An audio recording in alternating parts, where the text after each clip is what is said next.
Hello, my name is Ryan Leeming and I'm a trip leader with the Western Washington University Outdoor Center. And today we're going to be talking about hypothermia and staying warm in the backcountry. Staying warm can make or break an outdoor experience, and it is not always easy given the many temperature challenges outdoor recreation brings. The consequences of not staying warm should not be underestimated and avoided at all costs, and the ability to stay comfortable can turn something that would have been miserable into an experience you will never forget. The ability to stay warm, sleeping in snow caves, swimming in 40-degree water, and climbing mountains broadens your horizons and allows some amazing experiences that you will strive to replicate. Alright, so first we will talk about our body's response to the cold to kind of get a better understanding of why hypothermia is such a problem. Vasoconstriction is the process your body uses to keep blood away from your extremities to kind of stop heat loss from your skin to the environment around you. It'll kind of decrease the surface area that your body is exposed to the outside, and it'll really serve to keep you warmer at your kind of core level. Shivering is also another one of our body's responses. It is very energy intensive, but very effective at keeping you warm.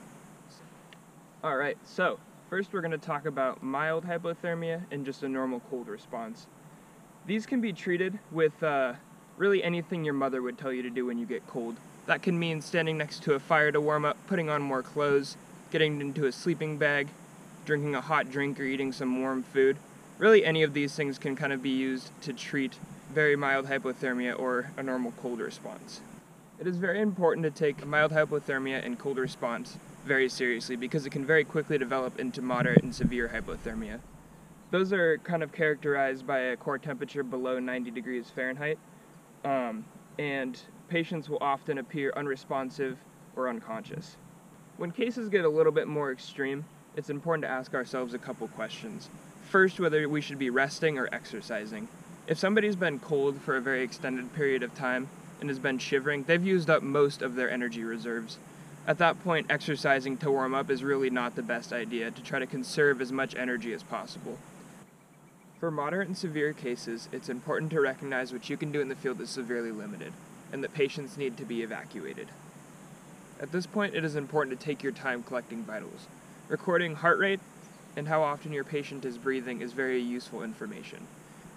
If you don't detect a heart rate or any breathing, you should begin CPR. If patients are stable, you should begin preparing for evac. Things you should be doing are putting them in a hypo kit and preventing any further heat loss. Some bad things to do would be to try to give them food or water, since organ function is severely impaired, and this can lead to asphyxiation.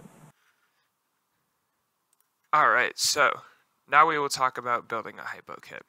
First, a vapor-proof barrier should be laid down. This can be a tarp or the rainfly of a tent.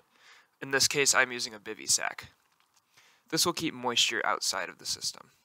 Next, a sleeping pad of some sort should be placed inside of the vapor barrier. Inflatable or foam, doesn't really matter, but should be inside of that so you can kind of wrap the whole thing up without pieces falling out.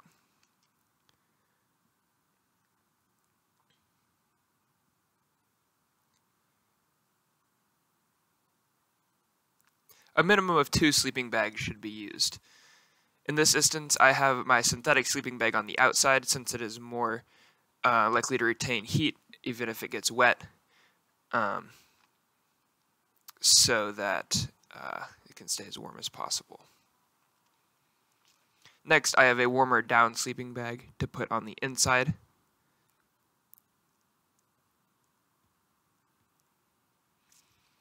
And since sleeping bags don't really create their own heat, they really just kind of trap in and reflect heat that's already added to the system. A good thing to do would be to add some heat into it. Something that is very common is heating up some water and putting it in an Nalgene or in a hydro bladder of some sort and kind of putting that in between the 2 sleeping bags to kind of add some more heat to the system. Next, you want to zip the whole thing up and kind of just add your patient right inside.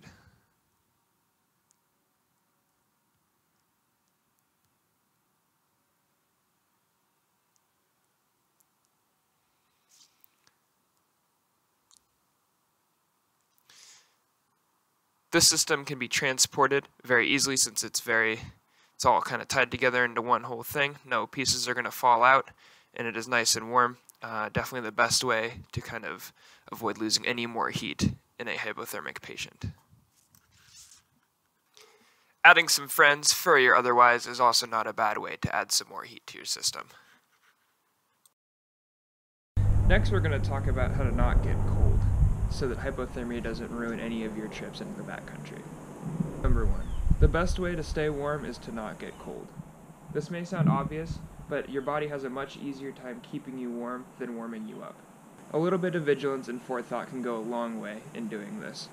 This can mean after you get to camp and are ready to kind of settle down for the rest of the evening, putting on warm clothes immediately after you've kind of set up camp and before you start to get cold. Or that if you know that the temperature is going to be dropping quickly, putting on warm clothes when maybe it's a little bit uncomfortable and you'll be too hot.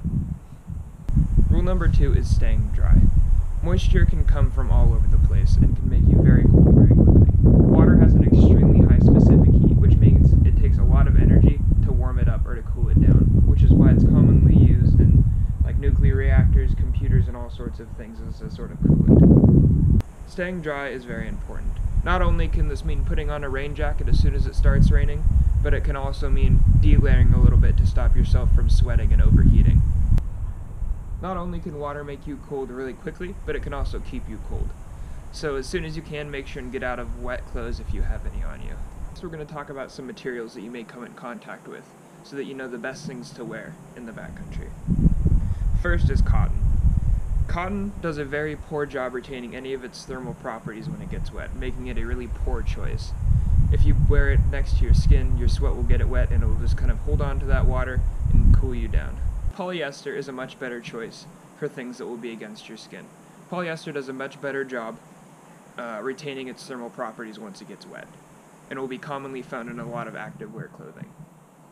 Polyester also does a very good job wicking sweat away from your skin and pushing it to the outside of the article of clothing, letting it evaporate. Wool, which is commonly found in a lot of hats and socks and gloves, does a great job retaining its thermal properties when it gets wet. It's also very warm and also commonly found in a lot of outdoor clothing. Down jackets such as this are filled with down from animals. Down is very, very warm and very compactable and an excellent choice for a lot of activities. However, it is good to recognize that down does lose most of its thermal properties when it gets wet. So, if you're going to bring down into the backcountry, make sure you keep it dry. Another option as a good substitute for down is stuff that is synthetically filled. This doesn't do quite as a good job of packing down and getting into a really small ball, but it does retain its thermal properties much better than down does. Another great option. Rain jackets and shells are often made out of some material such as Gore-Tex that is completely waterproof but also very breathable. If everybody just wanted to stay completely waterproof, everybody would be wearing rubber suits everywhere, which would not be the best option because it doesn't really breathe well, which means that there's no moisture that is kind of let out of the article of clothing. Something like this will breathe very well, but also keep you dry, meaning that if you get a little bit sweaty, it'll kind of breathe and evaporate into the air while keeping any moisture from the outside out. Neoprene, which is commonly found in wetsuits, is a great option for completely water-based activities where you know you will be getting wet and staying wet. Neoprene doesn't really keep you dry. In fact, it kind of uses the high specific heat of water in your advantage. Neoprene works by trapping a thin layer of water in between your skin and the material, allowing that same layer of water to stay there and warm up, then kind of acting as an insulator for you. Neoprene can come in all thicknesses, and as itself is very warm but also very heavy and only should be worn in completely like water. Alright, and finally we're going to talk about some good tips and tricks that I've kind of learned over my time here exploring the outdoors. One good thing to always keep in mind is that layering is the best way to stay warm. It makes it very easy to put on or take off layers if it gets too hot or gets too cold. Developing a good layering system is something that everybody kind of does themselves, but everybody knows what works for them, and kind of knowing that is very good and important in being able to stay warm and dry and comfortable. Typically you will have a base layer which will kind of serve to wick sweat away from your skin and let it evaporate on the outside. This will be generally made out of a really light merino wool or polyester. After that, you will have a mid-weight layer, which could be anything from a fleece to a down jacket or a synthetic filled jacket. Depending on what activity you'll be doing, this could be something that's warmer or colder or more or less waterproof. And then finally, on the outside, you will have some sort of shell, which can be taken on or taken off depending on if it's windy or rainy. Alright, and finally, last few couple tricks here. First, I always keep a pair of sacred socks in my sleeping bag. These go on my feet when I go to bed at night and back in my sleeping bag as soon as I get up in the morning. This kind of makes sure that I will always have a dry pair of socks to put on at night. These socks never go on hikes or come out of the sleeping bag.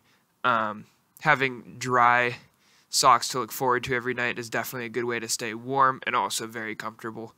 Having cold feet at night is not fun. It's also very important to sleep with clothes on if you're going to be cold, but make sure and take all of your stuff that might be wet off and just kind of set that to the side. There's kind of a weird myth that sleeping with less clothes on is warmer. That's not true. Also, you can always add in that warm Nalgene as a way of staying warm too. Just kind of throw it out at the bottom of your sleeping bag. Great for keeping your feet warm. Something else you might be tempted to do as well if it's very cold is to kind of zip up your sleeping bag completely, pull that thing over your head, and just kind of turn around and be completely enclosed in it. Humans exhale a ton of water every night. If you do that, you could wake up with a ton of water just inside, condensating, not fun.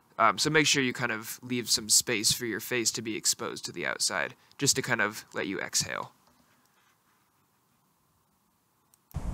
Alright, well, that just about wraps everything up. I hope everybody enjoyed themselves or learned something new. I hope everybody stays warm on their next outing, whenever that may be, and I hope to all see you guys soon.